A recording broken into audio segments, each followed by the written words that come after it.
આજે જે વહેલી સવારે મોદી સાહેબના માર્ગદર્શન નીચે જે આપણી ડિફેન્સે એટલે કે એરફોર્સે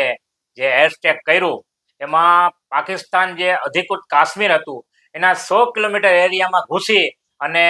મિસાઇલથી હુમલો કર્યો અને જે જૈશ-એ મોહમ્મદ, હિઝબુલ મુજાહિદીન અને લશ્કરે તોયબાના જે ઠેકાણા હતા જે ઉગ્રવાદીઓના એના ઉપર જે એર સ્ટ્રાઇક કરી અને જે મિસાઇલથી હુમલો કરી એનું નેસ નાબૂદ કરી દીધું અને જે પાકિસ્તાનની જે ગોદમાં આ ઉગ્રવાદીઓ જે પળતા હતા એને આજે નાબૂદ કર્યા છે અને ખરેખર આ જે ભારતની જનતા છે, હિન્દુસ્તાનની જનતા છે એ ખૂબ ખુશ થઈ. આજે અમે જામનગર માજી સૈનિક મંડળે પણ અમે જે